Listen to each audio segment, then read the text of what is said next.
মুর্শিদাবাদ জেলার যে 22টি বিধানসভা আসন ছিল, কোভিডের সময় 8 দফায় নির্বাচন করে মানুষকে মৃত্যুর মুখে ঠেলে দিয়েছিল নির্বাচন কমিশন এবং বিজেপি।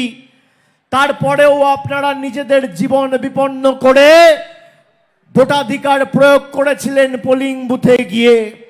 আমি মুর্শিদাবাদের মানুষের কাছে কৃতজ্ঞতা জ্ঞাপন করি, তার কারণ তৃতীয়বার মমতা বন্দ্যোপাধ্যায়ের সরকারকে প্রতিষ্ঠা করার ক্ষেত্রে এবং বিজেপিকে উচিত শিক্ষা দিতে যে বিধানসভা এবং যে জেলাগুলি অগ্রণী ভূমিকা পালন করেছিল তার মধ্যে মুর্শিদাবাদ জেলা ছিল অন্যতম। আমি কৃতজ্ঞ আপনাদের কাছে। মালদা মুর্শিদাবাদ অনেক দিন কংগ্রেসকে সমর্থন করেছে, এমনকি 2014 সালেও আপনারা সিপিএম কংগ্রেসকে মালদা মুর্শিদাবাদ থেকে সুযোগ করে দিয়েছিলেন। 2019 থেকে চাকা ঘুরতে শুরু করেছে। মুর্শিদাবাদে আবু তাহের খান আর এদিকে জঙ্গিপুরে খলিলুর রহমানকে 2.5 লক্ষ বেশি ভোটের ব্যবধানে আপনারা জিতিয়ে একদিকে মালদার 12টা আসন আর একদিকে মুর্শিদাবাদের 22টা আসন, 34টার মধ্যে 28টা আসনে তৃণমূল কংগ্রেসকে জিতিয়ে বিজেপিকে উচিত শিক্ষা দিয়েছিলেন। আমি আপনাদের বলবো, আর যাই হোক, আমরা বিজেপির কাছে মেরুদণ্ড বিক্রি করার পাত্র বা লোক নই। অনেক দিন ধরে আমাদের ধমকানি চমকানি চলছে, আপনারা দেখেছেন। ইডি, সিবিআই, কেন্দ্র তদন্তকারী সংস্থা, সংবাদ মাধ্যম, ইলেকশন কমিশন, প্যারামিলিটারি ফোর্স, কেন্দ্রীয় বাহিনী, ইনকাম ট্যাক্স, বিচার ব্যবস্থার একাংশ সবাইকে কাজে লাগিয়ে তৃণমূল কংগ্রেসকে দমানোর চেষ্টা চলেছে। কিন্তু আমরা মানুষের ক্ষমতায় বিশ্বাস করি। আমরা বিশ্বাস করি কোন স্বৈরাচারী দুর্বৃত্তরা শেষ কথা বলে না। শেষ কথা খেটে খাওয়া ভাইরা, মায়েরা, বোনেরা বলে, শ্রমিক, কৃষক, ছাত্র, যুব বলে, আমার মা বোনেরা বলে। আমাদের যদি মাথা নত করতে হয় তাহলে দিল্লির অত্যাচারীদের কাছে নয়, সাধারণ মানুষের কাছে মাথা নত করব, সর্বশক্তিমানের কাছে করব, ঈশ্বরের কাছে করব, প্রবীণদের কাছে করব, আল্লাহর কাছে করব, ভগবানের কাছে করব। দিল্লির বহিরাগতদের কাছে তৃণমূল কংগ্রেস মাথা নত করবে না, বশ্যতা স্বীকার করবে না। আমি আপনাদের বলি, গত 2 বছরে 3 বছরে 21 থেকে 24 মমতা বন্দ্যোপাধ্যায় তৃতীয়বার মুখ্যমন্ত্রী হওয়ার পরে আপনাদের সঙ্গে সঙ্গে লক্ষ্মীর ভান্ডার চালু করেছিল। আর বিজেপি এখন সভা করে বলছে যে বিজেপি যদি বাংলা থেকে যেতে তাহলে লক্ষ্মীর ভান্ডার বন্ধ করে দেবে। আমি মায়েদের জিজ্ঞেস করতে চাই, আপনারা সবাই লক্ষ্মীর ভান্ডার পাচ্ছেন? পাচ্ছেন? একটু হাত তুলে বলুন তো, পাচ্ছেন? 500 টাকার লক্ষ্মীর ভান্ডার বেড়ে 1000 টাকা হয়েছে, হয়েছে কিনা? সবাই পাচ্ছেন, হ্যাঁ কিনা? হাত তুলে বলুন পাচ্ছেন কিনা। এই বিজেপি লক্ষ্মীর ভান্ডার বন্ধ করতে চাইছে। আমি আপনাকে একটা অডিও ক্লিপ শোনাচ্ছি, আপনারা শুনুন। এই অডিও ক্লিপ বিজেপির নেত্রীর, এটা আমার গলার আওয়াজ নয়। তিনি বলছেন বিজেপি 3 মাস পরে লক্ষ্মীর ভান্ডার বন্ধ করে দেবে। আপনারা শুনুন।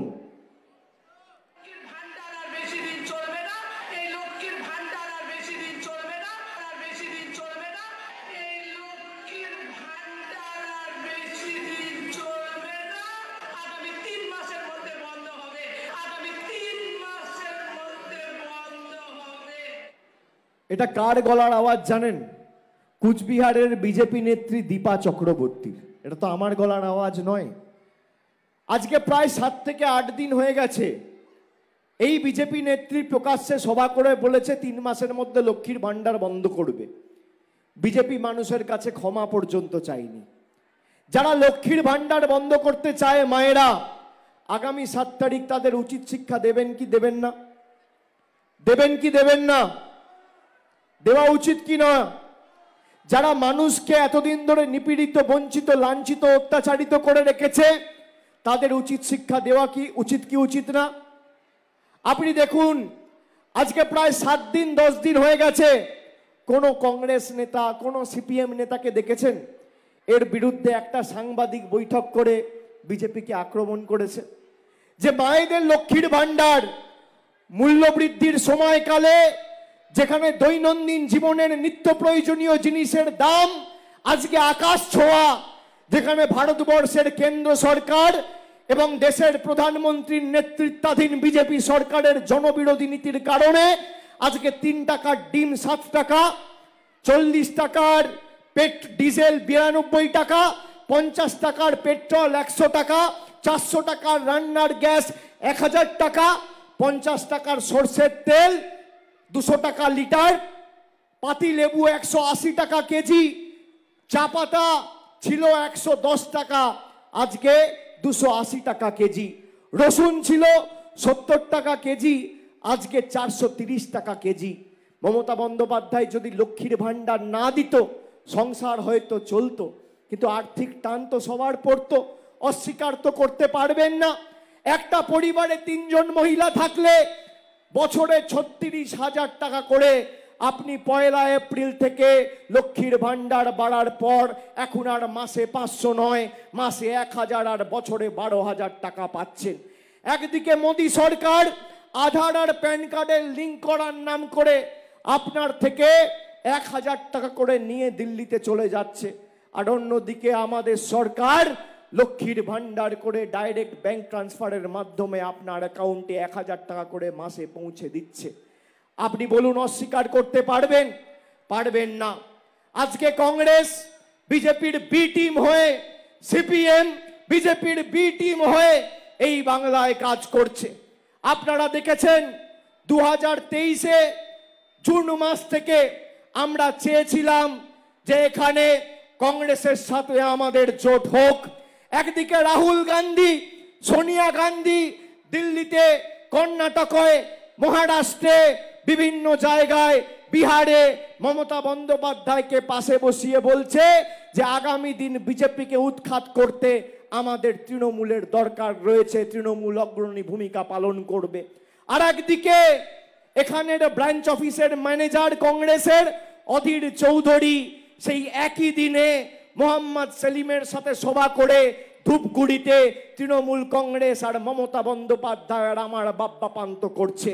কার হাত শক্তিশালী করছে এই কংগ্রেস? কার হাত শক্তিশালী করছে এই সিপিএম? আপনারা জানেন। এই পরিযায়ী নেতা একবার দাঁড়ায় রায়গঞ্জে, একবার দাঁড়ায় উত্তর কলকাতায়, একবার দাঁড়ায় মুর্শিদাবাদে। গতবার আপনারা খলিলুর সাহেবকে 2.5 লক্ষের বেশি ব্যবধানে জিতিয়েছিলেন, কিন্তু কংগ্রেস প্রার্থী আর সিপিএম প্রার্থী মিলে প্রায় 3 লাখ ভোট কেটে বিজেপির সুযোগ করে দিতে চেয়েছিল। এবার যাতে তার পুনরাবৃত্তি না হয়, 5 লক্ষ ভোটে জঙ্গিপুর লোকসভা থেকে মামাটি মানুষের প্রার্থী খলিলুর রহমানকে জেতানোর অঙ্গীকার আজকে এই সভা থেকে আপনাদের নিতে হবে। আজকে বলুন, কোন কংগ্রেসের নেতা, কোন সিপিএম এর নেতা আপনি আমাকে দেখান গত 6 মাসে একটা সাংবাদিক বৈঠক করে বিজেপিকে আক্রমণ করেছে, বিজেপির নেতাদের বিরুদ্ধে কথা বলেছে, বিজেপির জনবিরোধী নীতির বিরুদ্ধে রাস্তায় নেমেছে, সিএএ এনআরসির বিরুদ্ধে মুখ খুলেছে? তারা খোলেনি। তাদের কাজ হচ্ছে বিজেপির হাত শক্তিশালী করা। আর যারা সিপিএম এর বিরুদ্ধে লড়াই করেছিল, আদর্শগতভাবে কংগ্রেসের হাত ধরে রাজনৈতিক জীবন শুরু করেছিল, এই সভা মঞ্চে আমরা যারা রয়েছি সবাই কংগ্রেসের হাত ধরে আমরা রাজনৈতিক জীবন শুরু করেছিলাম। মমতা বন্দ্যোপাধ্যায় 90-এর দশক থেকে বলেছিল যে সিপিএম কে যদি বাংলা থেকে উৎখাত করতে হয় তাহলে এই সিপিএম হচ্ছে কংগ্রেসের বি টিম। আজকে আপনি কি দেখছেন? কংগ্রেসের নেতা কাস্তে হাতুড়ি তারা উত্তরীয় পড়ে হাতে লাল ঝান্ডা নিয়ে মিছিল করছে, নিজেদের স্বার্থ চরিতার্থ করতে কাস্তে হাতুড়ির সাথে মিশে গেছে হাত। আর অধীর চৌধুরীও আজকে খাচ্ছে সাইবাড়ির রক্ত মাখা ভাত। আমাদের লজ্জা, যে এই কংগ্রেসকে মালদা মুর্শিদাবাদের মানুষ একদিন সমর্থন করেছিল এক বুক আশা আকাঙ্ক্ষা নিয়ে। ইনি বারবার বলেছেন যে আমি চ্যালেঞ্জ করছি মমতা ব্যানার্জি আর অভিষেক ব্যানার্জি বহরমপুর থেকে প্রার্থী হন। আপনি চ্যালেঞ্জ করতে পারেন, কিন্তু প্রশ্ন এটাই যে আপনি মমতা ব্যানার্জিকে চ্যালেঞ্জ করলে কার হাত শক্তিশালী হচ্ছে? বিজেপির হাত শক্তিশালী হচ্ছে না মায়েরা ভাইয়েরা? বলুন, কংগ্রেস আর সিপিএম এর কার্যকলাপ দেখে আপনাদের উপলব্ধি কি? কার হাত শক্তিশালী হচ্ছে? কার হাত শক্তিশালী হচ্ছে? জোরে বলো। বিজেপিকে যদি উচিত শিক্ষা দিতে হয় তাহলে কাকে ভোট দেবেন? বিজেপির যদি জামানত বাজেয়াপ্ত করতে হয় কাকে ভোট দেবেন? বাংলা বিরোধীদের যদি উচিত শিক্ষা দিতে হয় কাকে ভোট দেবেন? বহিরাগতদের যদি উপড়ে ফেলতে হয় কাদের ভোট দেবেন? লক্ষ্মীর ভান্ডার আগামী দিন যাতে অব্যাহত থাকে কাদের ভোট দেবেন? আর আগামী দিন যাতে দিল্লির বুকে একটা গণতান্ত্রিক, সংবেদনশীল, গঠনমূলক, ধর্মনিরপেক্ষ, প্রগতিশীল সরকার তৈরি হয়, কাকে ভোট দেবেন? কাকে ভোট দেবেন? খলিলুর বাবু 1 নম্বর বোতাম, 1 নম্বরে ভোট দিয়ে তৃণমূলের হাত শক্তিশালী করে 2 নম্বরই নেতাগুলোর জামানত বাজেয়াপ্ত করার শপথ আজকে এই সভা থেকে আপনাদের নিতে হবে। আপনি দেখুন, আমি তারিখ বলে দিচ্ছি, আমার স্পষ্ট মনে আছে 2 সেপ্টেম্বর, 2 সেপ্টেম্বর, সেপ্টেম্বর মাসের 2 তারিখ আমরা ছিলাম মুম্বাইতে। মমতা বন্দ্যোপাধ্যায় সেদিনকে ইন্ডিয়া জোটের মিটিংয়ে গেছিল। ইন্ডিয়া জোটের কে কোন আসনে লড়বে আমরা বারবার বলেছি। কংগ্রেস করছি, করব, হবে বলে ঝুলিয়ে রেখেছিল। আমরা চেয়েছিলাম যে বিজেপির বিরুদ্ধে এই লড়াই, যে যেখানে যার শক্তি রয়েছে সে সেখানে লড়বে এবং যে রাজনৈতিক দলের যতটুকু ক্ষমতা রয়েছে সে তাকে সমর্থন করবে। বাংলায় বিজেপির বিরুদ্ধে কে লড়াই করছে? বাংলায় বিজেপির বিরুদ্ধে কে লড়াই করছে? তাহলে বিজেপিকে উচিত শিক্ষা দিতে কাকে জেতানো উচিত? কার হাত শক্তিশালী করা উচিত? 2 তারিখ যখন বোম্বেতে ইন্ডিয়া জোটের বৈঠক হচ্ছে, রাহুল গান্ধী, সোনিয়া গান্ধী মমতা বন্দ্যোপাধ্যায়কে পাশে বসিয়ে বলছে যে আমরা ঐক্যবদ্ধ